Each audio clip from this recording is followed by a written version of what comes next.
All right, and so we're pretty much done. I've kind of filled it all out.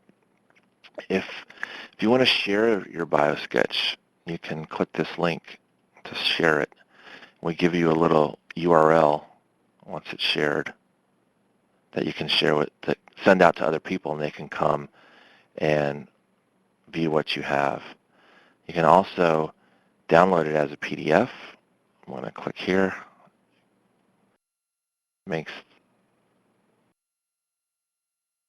a PDF for you. And this is really nice because here's the PDF. It generates it and fills out the form, the 2590 BioSketch form, exactly with all the formatting that puts my name at the top. This is exactly like NIH requests that it be filled out and sent in. See, that grant didn't make it in there, it's missing. So that's something I would report as a bug.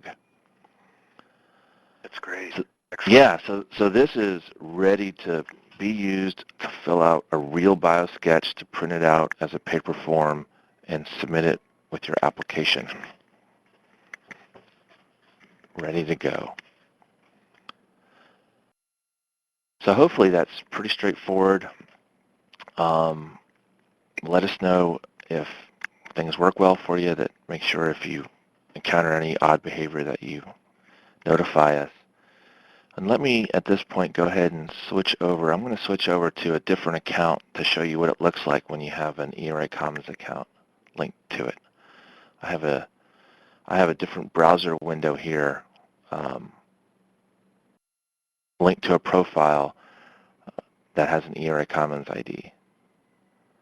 All right, and a lot of the information here automatically comes in. So I've linked this to an account, and I've done nothing to it. The only thing I've done is checked a few publications that I haven't had in my bibliography for this. But the name and Commons ID came right over from ERA Commons. You can edit this if you want. This is all information that came from the ERA Commons account, automatically filled in.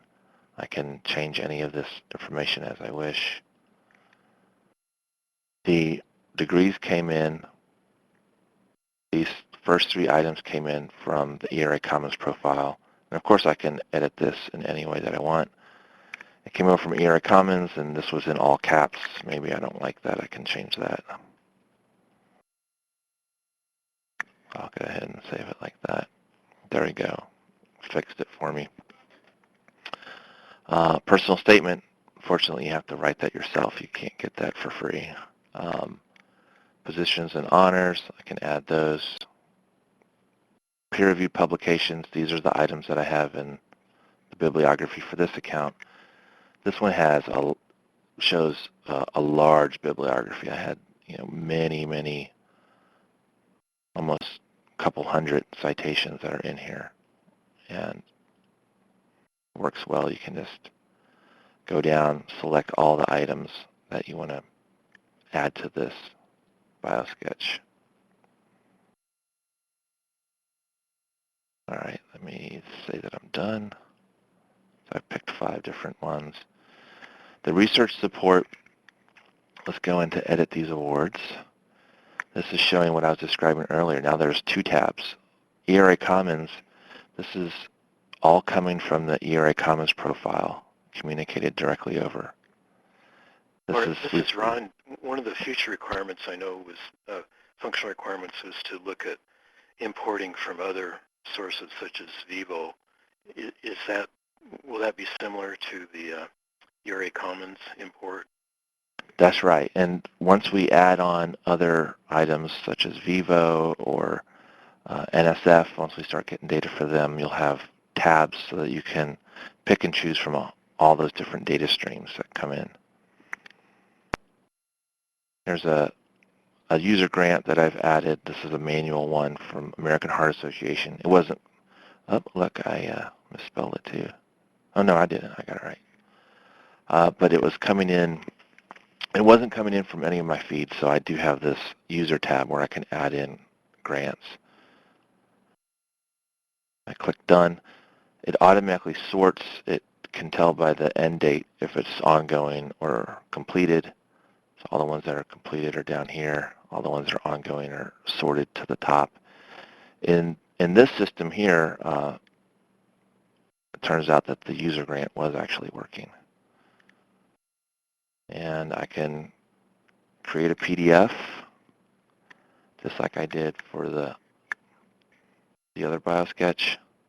Let's see, put it into my downloads. Here we go. There it is. There's the grants. Personal statement was left blank, so those items didn't fill in, but you can see what it looks like when I've picked off several of these grants.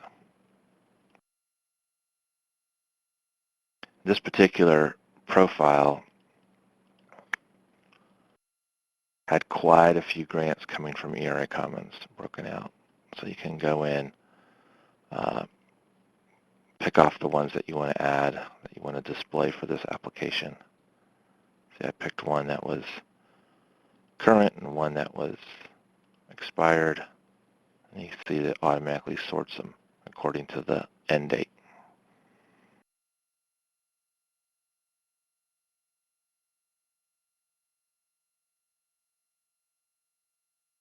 All right, so I think that kind of hopefully gives you a good overview of what it's like using the system to go in, add items to your Sciencv, hide items if you want, edit them, and then create a BioSketch that you can use in a real NIH grant application today.